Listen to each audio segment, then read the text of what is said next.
Hello YouTube and welcome to this new video on Wuthering Waves. On today's program we are reacting to a showcase of a resonator, the upcoming Augusta, who by the time I'm recording this will be released tomorrow. Now I'm not exactly used to reacting to stuff, but I've been told by some viewers on stream that it might be interesting, so here it is, me trying to react to stuff. Though I suppose we've already reacted on stream to the trailer of version 2.6 because I was quite curious to see Augusta's animations. So let's see what the Ephor of Septimont has in store for us.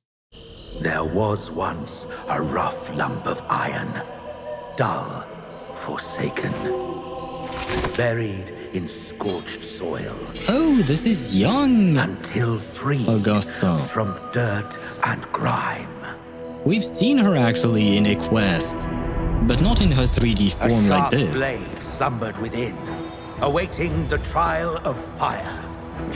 Hammered and pounded, purged of impurity, thus its steely frame was forged. Now awakened, a blade cutting through all, yet it was honed to achieve more.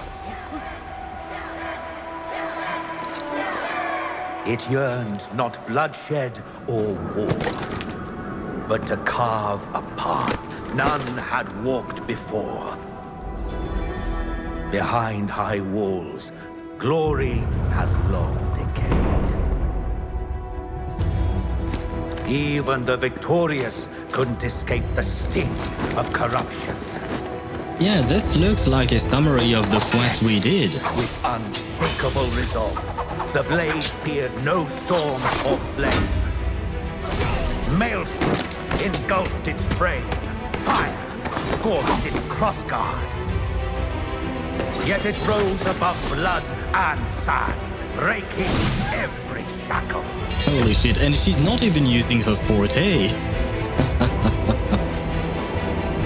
Through countless battlefields, baptized in the dust of strife, it set ablaze a trail of blood to reignite glory. All for this moment. Holy hell.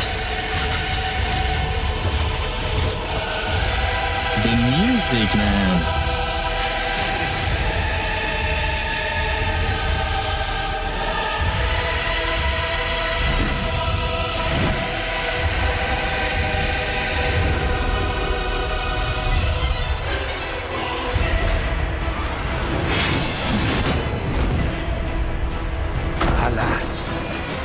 The glorious crown favors no length. As rage from the heavens pours, even the keenest steel is doomed to rust in the tempest. Blade shattered, luster lost. No longer swift, no longer sharp, dragged down by its own weight. Heavy in hand, blunt against foe.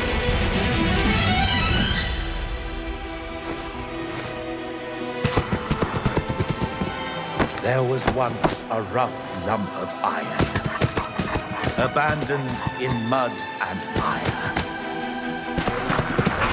Yet, when the burning valor of its past kindled its silent furnace, the sharp blade within was ready. And so, once a scrap ignored by all, now it strikes at the throne. The once rough iron is now the true ruler's sword.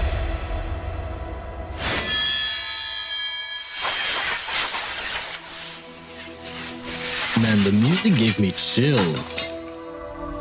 And should the tide of fate stir once more, she will raise this sword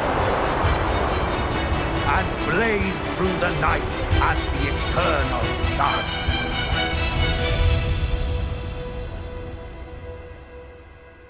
I suppose we reached the end of the video, except we got interrupted by an ad.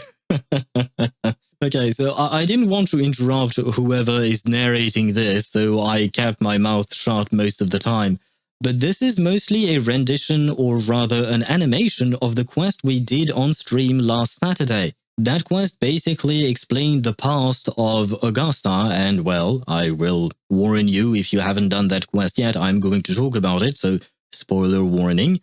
This quest, as I've mentioned, talks about her past, how she grew up from nothing. Her village was destroyed by the Dark Tide when she was little, and she was basically the only one who survived. This is what we see here, I assume. Then there is a time skip in the animation, and we jump straight to when she was in the arena against other gladiators. But she was actually rescued by some mercenaries, if I recall correctly, and then she was introduced to Septimont's customs and the arena and all of that, and she decided to enter. She was definitely not one of the fan favorites at first, especially not among the nobles, but eventually she proved herself after countless victories. Later here, once she's won, you can see her pick up the sword of the defeated, and that is actually because she needed a sponsor to enter the arena, and she needed someone to train her. And I believe it was the trainer who told her that gladiators had two lives, the one given to them by their parents and the one that is their sword. And he wanted her to bring him, I think it was 100 lives, aka 100 swords. So this is why you see her pick up the sword here.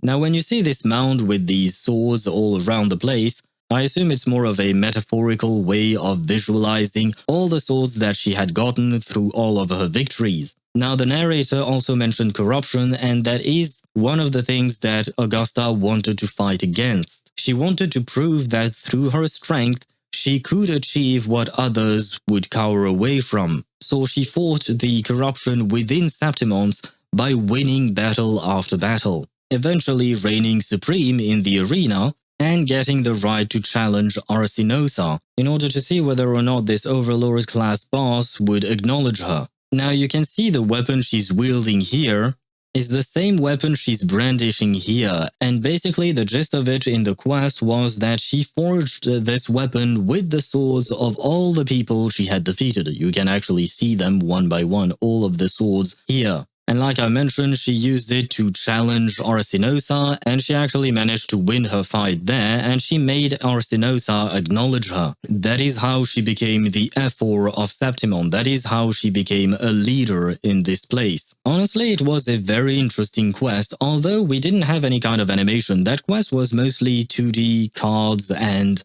drawings of what was happening, and even then, it didn't really show much. It was a lot of reading. That being said, it only adds up to the hype I have for this character because I absolutely love Augusta. Whether it is her design, her voice actor, her place in the story, that seems interesting at the very least in terms of her past and background. Now I am wondering what will actually happen in the present. So I am quite excited for tomorrow, as I will pull for her, and hopefully maybe even her weapon, although I am quite poor in terms of savings at the moment, and I also kind of want Yuno and Chacona because I missed Chacona on her first banner. So tomorrow will determine whether or not I can go for the other two characters in the second half of this patch, but oh well, that is something that we'll have to wait and watch out for. Anyway, this was my first time trying something like this. I hope you found it entertaining or something, I guess. I really don't know what I'm doing. But anyways, if you found this video enjoyable or helpful or entertaining or maybe informative, since I did talk a bit about the story quest and all of that, please don't forget to leave a like and subscribe to the channel as it helps keep the happy in Happy Owl TV. You can also leave a comment on what you think of Augusta and this animation that basically tells her backstory. If you want more story-related content, I usually do that on stream because I live stream on both Twitch and YouTube every Wednesday, Thursday and Friday at 6 PM Central European Summer Time and every Saturday at 4 PM Central European Summer Time. On that note, thank you so much for watching and I'll see you in the next video or the next live stream.